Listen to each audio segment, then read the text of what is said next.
Welcome to King Said So, Africa's one land, one language, one currency, one army on King Said So. Africans can unite. Your Pan-Africanist podcast. Enjoy. There is a reason why most of us say pastors and men of God or religious leaders should stay away from politics. In fact, their contribution to politics should end by them praying for political leaders, praying for the government. At Kwagrimba, there is a pastor that took the mic on a gathering of Umkhonto Wesizwe and started speaking things that don't make sense. I wonder why is it they never reprimanded him. When he spoke, I was so embarrassed for him because he spoke in authority, not knowing that he is embarrassing himself. Watch this. There is no way.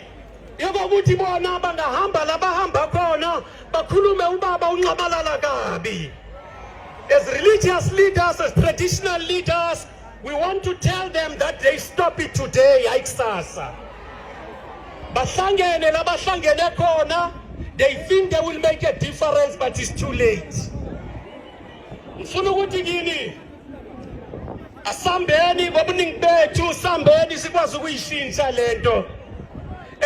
to deliver a message very clear to the leadership of Umkhonto Wesizwe nationally. If our elections are 2024, our Nigasi Umkhonto Wesizwe is 2/3 majority. Ashia ANC in power, we are going to close the South Africa for good.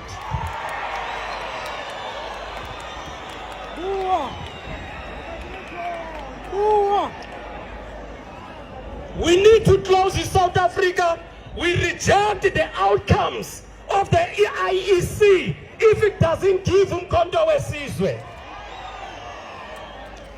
We want to say, kunalabafundisi engibabone eLimpopo bekhuluma into abangayaziyo. Angifuni ukuthi badakiwe kodwa ngiyacabanga ukuthi badakiwe.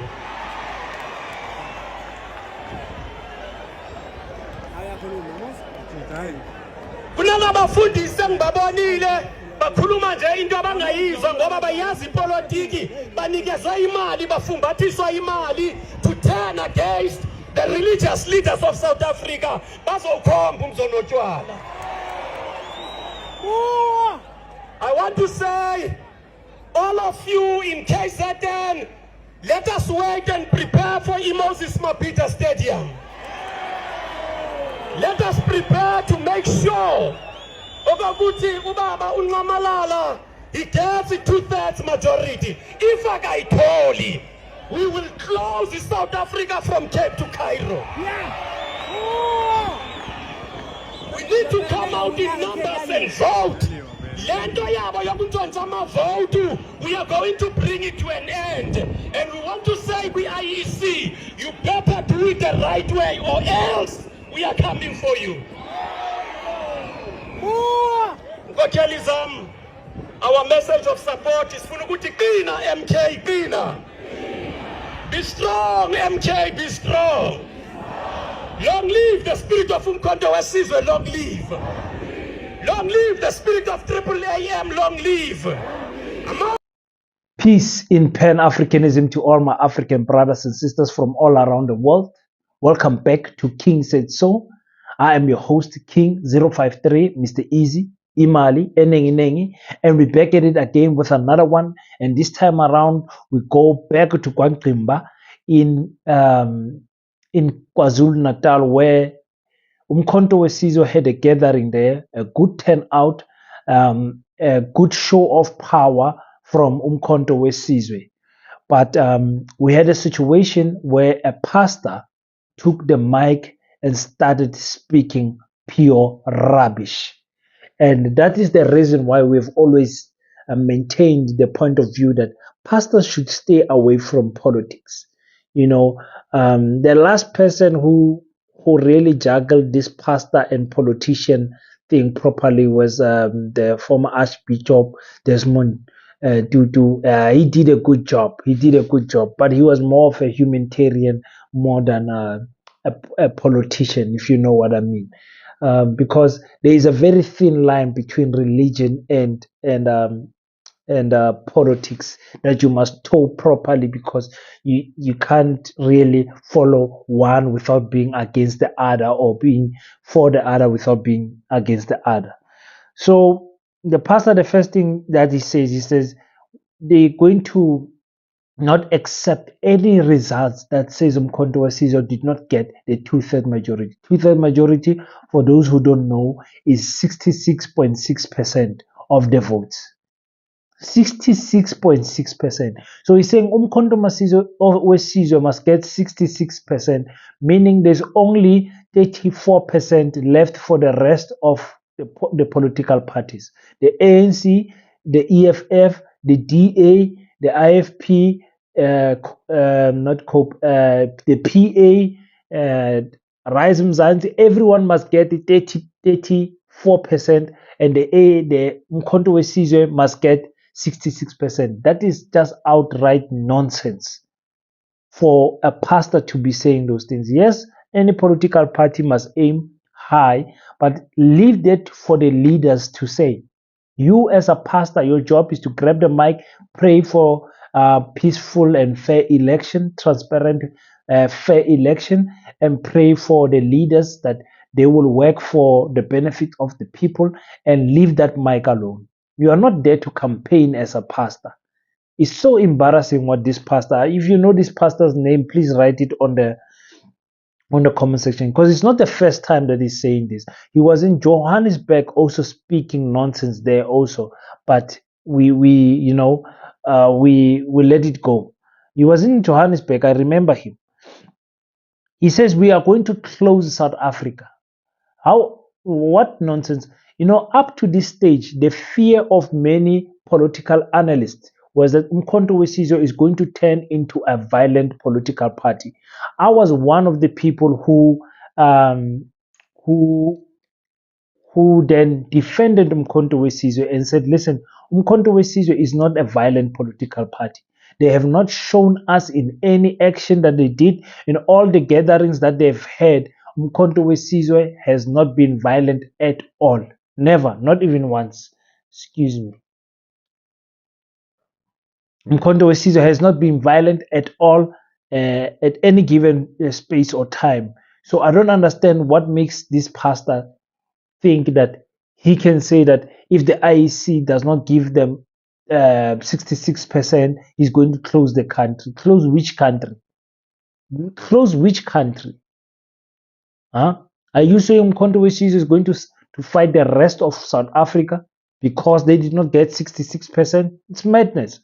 It's why you keep politicians in politics and you keep pastors in the religious space. This is just pure nonsense that this guy is saying.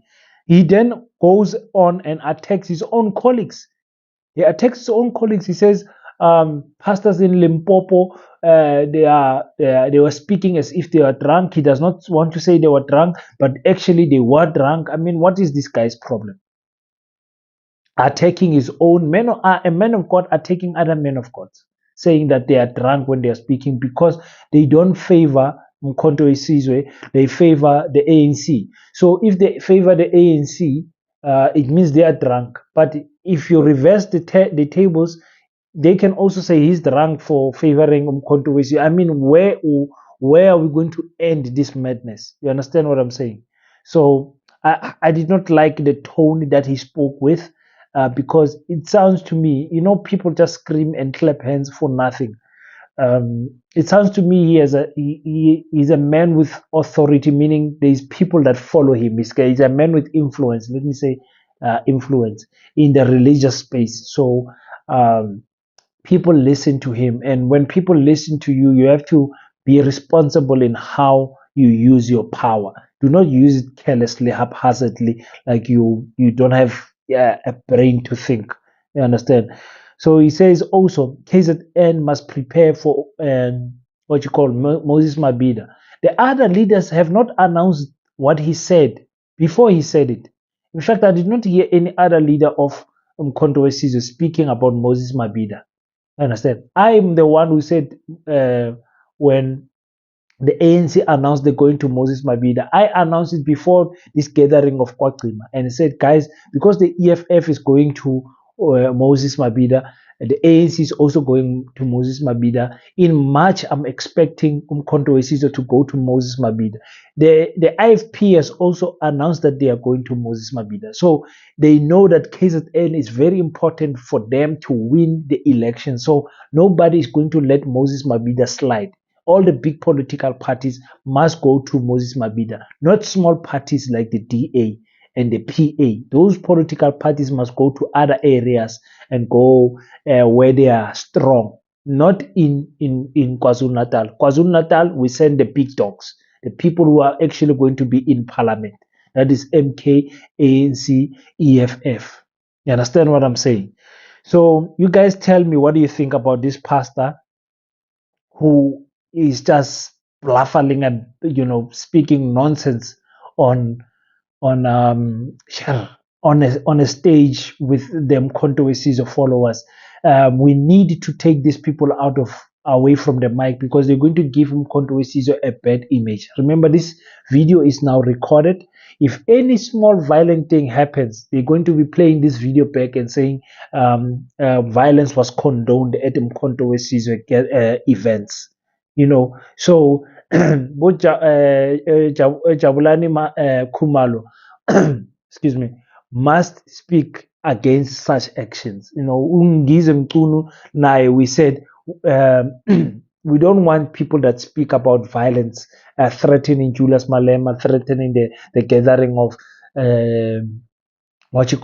the EFF at Moses Mabhida. Like, you don't threaten people in politics. Don't do that, because many people have died in history. So a threat in politics is taken very serious. So you don't say things like we will close South Africa. That threat, it should be taken serious, because people, the crowd of South Africa has the potential of closing a country. We saw with the July unrest what happened. People are just that powerful. The will of the people cannot be stopped by the government. You understand what I'm saying? So I saw Wesizwe Mkhwanazi was at McG podcast and chill at the Chillers. If you want me to break down that interview, you know what you must do in the comment section. Do what you need to do on the comment section. Say it. Just type King, do it, and I will do it for you. I'll show you flames. Like tomorrow, I'll show you guys flames, because Wesizwe is one of my best politicians, my best humans in South Africa. Like, I love that woman to bits. My home girl also, my home sister also, coming from KwaNdebele. I'm from KwaNdebele. I love it so much. So let's just have a word from the sponsor. You guys know that the channel is also sponsored by Ace Professional Fighting Championship. So let's just listen to a word. They were in TV on the news, and this is what they said. In South Africa, with the establishment of a number of events. The ACE Fighting Championship is an international, amateur and professional multi-dimensional combat sports promotion company that is said to be hosting its second event this year. The championship is a one-of-a-kind, boasting a variety of martial arts, including MMA, Muay Thai, kickboxing and the Brazilian Jiu-Jitsu. Joining us now is the founder of ACE Fighting Championship and a former EFC World Champion, Damart Penna. Damart, a very good morning to you. Thank you so much for your time. Why ACE Fighting Championship? Why did you feel that the sport of MMA needed another event, but this one, having a plethora of sport to choose from? Thank you so much for having me. Absolutely. I think the most important thing is to realize that a lot of people don't realize that they actually love, MMA, not just MMA, but also Muay Thai and Brazilian Jiu-Jitsu. So what we're doing, we're creating a space where people can go out there and enjoy the sport of grappling in terms of Brazilian Jiu-Jitsu, enjoy mixed martial arts, the mixture of it all, and obviously the Muay Thai, which is just striking. So this concept is very innovative, because what we're doing, we're creating a platform where the people that sometimes go to MMA fights, they like, oh, keep the fight standing, or the people that want the fight to go to the ground. So what we do, we're catering to every single individual that loves combat sports. Ace Fighting Championship is an exciting platform. Our next event now is on the 10th of Feb. We actually hosted in the EFC Performance Institute here by Polzo. We have an exciting fight card coming up. We have 3 title fights. Our main fight is a Muay Thai fight, which is Tidia versus Dolly. Exciting matchup. And then we also have a grappling matchup. And we also have an MMA matchup. It's actually ladies competing now for the 66 kgs title. So we have an exciting fight card lined up.